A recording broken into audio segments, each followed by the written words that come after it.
So the ecosystem I started with my co-founders, Jen, Charlotte and Richard, we launched about 10 years ago to the day.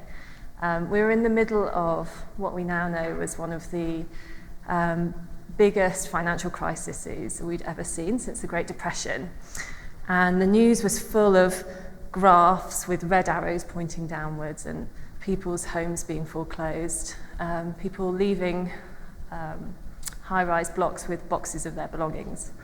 I was working as a sustainability manager at the Institute of Chartered Accountants in London. And we joined forces with WWF, the World Wildlife Foundation, to host what we thought was a one-off event that was asking the question, how might we create a financial system that genuinely serves people and planet? So on the day of our event, it was hosted in a big Victorian stone building in the heart of the City of London. It's called Chartered Accountants Hall, and on the walls are kind of paintings of all the founding fathers of the accounting profession looking down on us. And we opened the great big doors to the great hall where we were hosting the event that were as tall as the building itself, and in-streamed our two groups of stakeholders. So from the WWF side, there were members of the clergy, environmental activists, economic justice campaigners, economists who believed in putting the environment first. And on the accountancy side, we had people who were working in corporate social responsibility, who were working on social responsible investment, investors, bankers, private equity people, accountants, blah, blah, blah. We all came into this big room and we hosted that day an event that really created the conditions for them to have a conversation together. If I'm really honest with myself, we didn't really know what we were doing. And we certainly didn't know each other. So as a core team, we were shaky and it showed. But what we had done was we had created the space for these very diverse people to come together in that moment of crisis and have a conversation about something they cared deeply about. And it was very clear to us from that day forward that this was a conversation that needed to continue. And so what we did over the next 8 years was we convened this diverse group of people in different ways.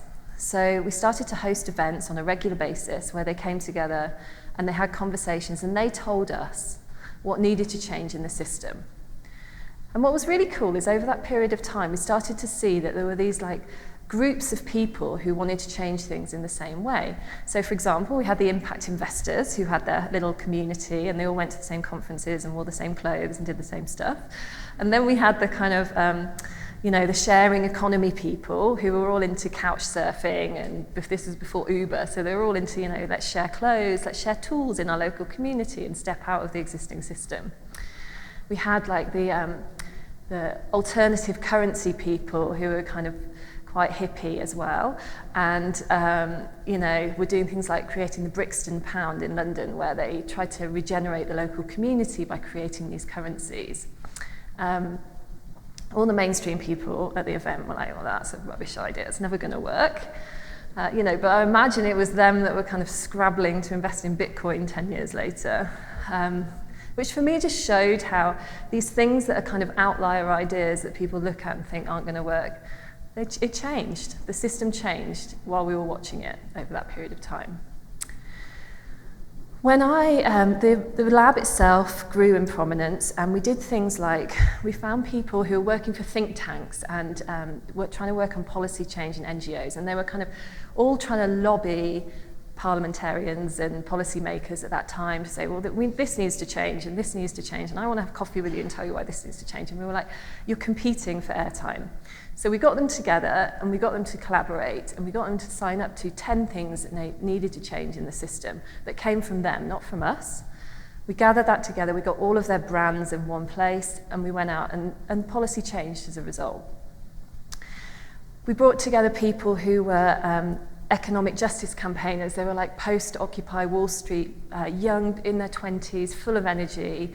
They were representing people who'd been underserved by the current system, people with disabilities, people from minorities, feminists, etc. And we taught them about how to campaign in a more systemic way, how they might collaborate. We built their leadership skills for change.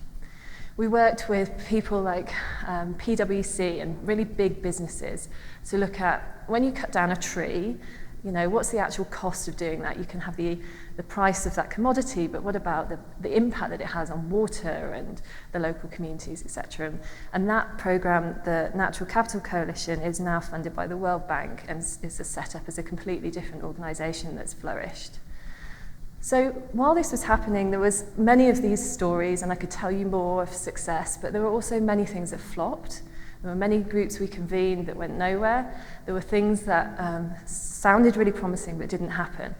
But generally, over that period of time, we got better and better at listening to people, as adapting as the field of practice changed itself.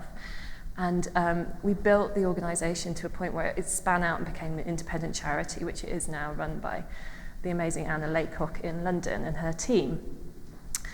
So at which point I left the finance lab and went through a whole devastation, sadness, leaving my baby behind. I started to look at who else was doing this work, because what I'd found is that we'd created this amazing sense of community in our group, but you know, as somebody who's running this project, I was like, who else is doing this? I really didn't feel any community myself. And I subsequently moved to the US and interviewed through different projects people in the UK, US and Canada. And from doing that, I wrote this publication with a founder, with a friend of mine called Tim Drayman, called Mapping Momentum that Sarah Beth mentioned. So just ignore the pictures for a minute. The model itself is called the eco-cycle, and it can be used for many things. It really talks about the birth and death of natural systems. So if you look at the top left and you imagine in a natural system seeds, there are many seeds cast on the floor. Some of them grow and some of them don't. They need support in order to germinate. In the growth phase, which is the bottom left, imagine a big pink flower growing in the sunshine with butterflies and bees buzzing around. It takes a lot of energy. It's very attractive. There's lots of busyness around it. That's what happens in the growth phase. In the conservation, imagine an old and beautiful green forest. Things need to be maintained, but generally it starts to maintain itself. And then the kind of difficult one that people don't like to look at very often, especially when we're talking about innovation, is creative destruction. What needs to die in an ecosystem so that new things can grow? We see in natural systems, wildfires, when they're not caused by climate change, are a very important part of maintaining a forest because they create the space for new seeds to grow. And that is an important part of an ecosystem project. So I'm just going to talk you through what these different roles are that people play when they're building positive ecosystems for positive change. So in the germination phase, you have what I call a fire starter. So these are people who might have amazing ideas about how to change something. So often they come from places of deep lived experience. They're on the front lines. They're doing the work anyway. They know in their bones what needs to change, but these people are quite often not very well connected to the places of power and money and authority. So an ecosystem project is about finding those people and supporting them in different ways. You might get people from the mainstream who also have good ideas, but they need to connect with others in order to get their stuff off the ground. In the growth phase, you have people who are actually running these new experiments. So these people are head down, they're working really hard, they're burnt out, they're working really hard to get their projects off the ground to grow. And those projects become demonstrator projects for us to say, there is a different way of doing things, it is possible. So they're a very important part of the ecosystem as well. You get people who are kind of connectors, and we probably have these people in our natural friendship groups. I always think it's like a bit of a personality type. Somebody that's like, oh, you know, Lynn, you should really meet Joanna, and you should meet Peter. And they do emails and connect people. And those people are really important in an ecosystem, and very invisible, but important. You have people who do things like this. They convene people from diverse parts of a system. They bring people together to have these conversations that are important. You have people who are supporting the leadership of the experiments, accelerator projects, incubator programs. You have people who are funding the ecosystem. This stuff takes money. If you want to organize in a good way, it costs money. There is also digital platforms that are created that help people to do this work better, online communities, mapping tools, blah, blah, blah. And then finally, there's a role of an illuminator, somebody that will tell a story about a system. They will talk about these groundswells of innovation that are happening. They're perhaps a journalist. They might just be someone that's good at marketing. It might be someone who's just noticing stuff and writing it down and sharing it back to the community.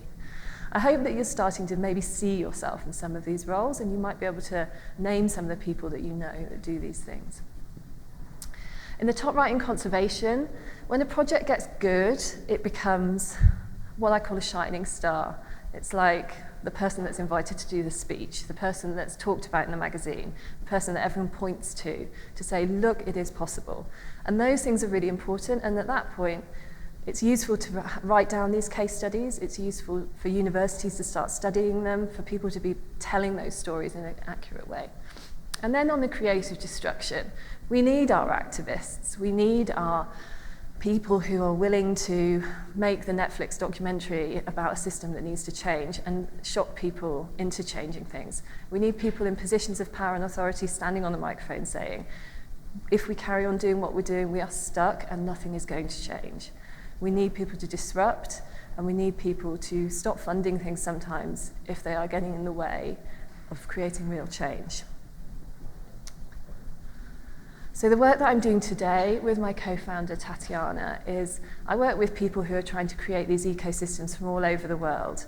So they're doing things like trying to move from oil and gas in Canada to renewable energy, or working on issues of child poverty in New Zealand. And what they're typically doing is they're taking a systemic approach to an issue. So we hear in the news often people say, oh, we need to change the system, we need to change the prison system, we need to change the food system. And what we do is we help people to do that in different ways. Typically what I mean by that is they are taking a bird's eye view of a system, and they're trying to address a root cause. So if you have a child that's misbehaving at school, one approach might be to say, how do we create the punishment mechanism that's going to stop that kid doing it? Many of you are laughing. I'm hoping that that's not the focus of your work. A systems thinker would say, why is that happening in the first place? And they would keep asking why until they understand the dynamics that surround that child. What's going on at home? What's going on in the transport system? Have their parents got a job? What are the systems that interconnect with that child that mean that this keeps happening? And so systems thinking and ecosystem projects typically work on many different levels. They have strategies that try and change policy. They try and change the stories we're telling ourselves about a system. The stories that you hear in the media that kind of stop people from actually doing anything that would really change things. They do things like support innovations to get off the ground, make them grow. But when I started the Finance Lab with my co-founders, I was a young woman with no background working in finance, and these were some of the things that people used to say to my face, which I loved. Such and such is already doing this, they have more credibility. What do you mean you don't know what's going to come out of this? Why would I bother getting behind it if you don't even know what's going to happen? Who are you? Who are you? Who are you to convene? You're not a big player in this. I don't know who you are. You don't have the brand behind you. So it took me a long time and quite a lot of introspection to think, why is it that people keep showing up to our events if they think this? And they did. And I realized over time that we were playing the role of an honest broker. We were playing that role that sat in the heart of the ecosystem, where we were connecting people who otherwise wouldn't have been connected. And they said things to us like, I come to your events because I'm meeting one day the 10 people that I really need to speak to, and it would otherwise take me 10 months to have those conversations. Or they said, it feels like this is a ground-up process, like you're listening and we're developing strategy out of what we think, not what you think. And they said, it's fun. That was a really important other part of our strategy, that we made our events fun, a place to show up as fully human, and talk about things that we really cared about. And if I'd have been discouraged by those people who said those things to me then these wonderful moments in my life and the life of the people there would never have happened. These are photos from the Finance Innovation Lab over a period of 10 years. So here we sit today at the start of a new ecosystem project, FutureBound. And it's possible, if not somewhat likely, that many of you might be holding some of those questions in your heart as well. Who are they to convene? Who are they anyway? Why are we doing this? I just ask you to come here with an open mind, because I know that at the start of every ecosystem project that I've worked on many, they always are a little bit vague and a little bit shaky at the start. I'm not saying that that's necessarily the case here, but I would say it's extremely likely because I found that in every other project I've worked on. And there's actually a strategic reason for that. That's because what you're not doing with an ecosystem project is coming marching in with your money, power, influence, and brand and going, right, this is what we're doing for the next 10 years, get on with it, otherwise you're not going to get funded. What they're saying is, let's create this space, bring together diverse players, listen deeply to what you know needs to change, and we will support you to do things better in the way that you think would be helpful. The other thing that I know about ecosystem projects is this. Ecosystems create connection. That is their primary goal. They create connection between people who often come from quite marginalized spaces, who are doing the hard graft of trying to do this work and are not being listened to, and they create this space for people to have a voice. They create the space for people, for ideas to become even better. And they create the space for people to connect with each other and resources. But the most important thing that ecosystems do in terms of creation is they create the space for you to connect with other people who really care deeply about the issues at hand. And if they're done well, they help you think about why is it that you got into this profession in the first place? Let's face it, these ecosystems we work on usually are not the best paid job you could ever do. People do this work because they care deeply. And a good ecosystem project gets to the root of that as well. You see, it could be that there is somebody sitting in this audience who has the most amazing project, that if it was scaled more deeply into community or more broadly across Colorado, it could change something significantly. And I think it's also very likely there are things that you're facing as a group of a field of practice that are really, really tricky to solve. So I'm talking about unconscious bias. I'm talking about the achievement gap between rich and poor kids. And I'm talking about government policies that feel so heavy and complex and difficult that everybody just feels like there's no point even trying because this is never going to change. And those things are where an ecosystem project can really come into its own, because a good one can create the conditions for you to collaborate. And this is another thing I know to be really true. Collaboration only ever moves at the speed of trust. Collaboration moves at the speed of trust. If you want to change some of these really big, heavy, difficult things, it will take time, especially if you're doing it well and you're listening to people from different parts of the ecosystem. And that's what a good ecosystem project can do. It can create the conditions where that can happen, and you can move some of these boulders together. So I want to leave you with this thought, which is that I know from my experience, magical things can begin in rooms like this, with people who actually care about the issues at hand, without an incredibly clear plan of what's going to happen in the next 10 years, but with a genuine joy. Thank you.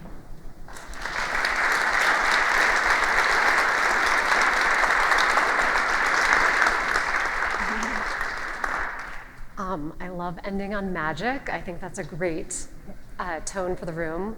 We wanted to just do a quick Q&A with Rachel since we have her expertise, so Steph is joining me. And then we're going to turn it back and wrap up the session. Rachel and I were talking earlier about theories of change. That's a tool many of us use. We put it into play to understand how what we're doing will affect some outcome. But can you explain a little bit how a theory of change is different in an ecosystem movement than it is just typically when we're applying them? Yeah, well, because when you're working in a systemic way, you realize that everything is interconnected. The concept that you can have a linear change goes out the window. So you can't expect, if we do this, then that's going to happen. You have to see that there's going to be moves in the chain that you can't even predict right now. And so really we look at things like, what kind of relationships need to be in play that might push us in the right direction of a change? And how might we nurture those relationships so that things start to move in that direction? And we also create what we call North Star goals. So when I heard you talking about your child development goals, I thought that was really great. They're not very, very specific things, but they're general points that we're trying to move in the right direction of. For collective impact. Great. And Steph, Do you want to help us understand a little bit of your sense of where we're stuck and some of this impact investing work that's been emerging? I think as an impact investor and thinking about where we're stuck, I think the people in this room could all identify probably your top 5 things that you're worried about in the sector. So whether that's, recruiting enough teachers, thinking about teacher pay, whether that's really understanding how to support children, there's a myriad of things that we sort of cringe at because we know that they're out there, right? And I think what's been really exciting for us at GCI is being able to be part of this larger impact investing world. And, for me, so I know many of you in this room, I come from a policy background. I am not a finance person and for sure have never started a company, right? But thinking about how foundations and investors can really be part of solving problems has been what has been, I think, the most attractive thing about the impact investing world. These are people with real financial capital who are really looking to invest in ways that are solving real problems. And so all of the ideas and solutions that we want to see happen need to just be put out into the ecosystem for people to solve. And I think there's plenty of capital out there. We just need to pull it together. So. And I think that's one thing we're learning and appreciating is sort of this educational and awareness component of understanding how capital can do different things and understanding how there's a longer return on investment to get some of this work going. So give it more time. Have you noticed that as well in your systems work? That things take a long time. Yes. Definitely. How long does it take to build a system like this? I don't know. Well, the thing is that you're creating the conditions, aren't Yes. you? And really, fundamentally, what I think the work is about is reorganizing relationships within a system. And how long does it take to build strong relationships? I don't know. We all have relationships in our home and work life, so we know those things. It takes a long time. I've been told a rule of thumb is like a decade, that after 10 years, you really do start to see the seeds that are planted now really look different in about a decade. Mm-hmm. Have you noticed anything like that? Our project's 10 years old, yeah. Yeah, So okay. Definitely. It looks a lot more professional now than it did at the start. That's also, like when a company IPOs, it's about a decade. So, there's sort of this, give these things time, it will emerge. Do you have any other thoughts? Want to jump in? Well, I would just say that when we were exploring what an innovation ecosystem platform could do, we heard the same thing, which is don't think it's going to happen overnight. Although I know many of you in the room are so ready to just get stuff to happen. So I think there's an impatience among many of us. But I think really thinking about sort of the long term is what it's going to take. There will be successes along the way. There will be aha moments where we went the wrong direction. There's going to be a lot along the way. Thank you both. Such a great honor to have you here today. Thank you, Rachel. Thanks.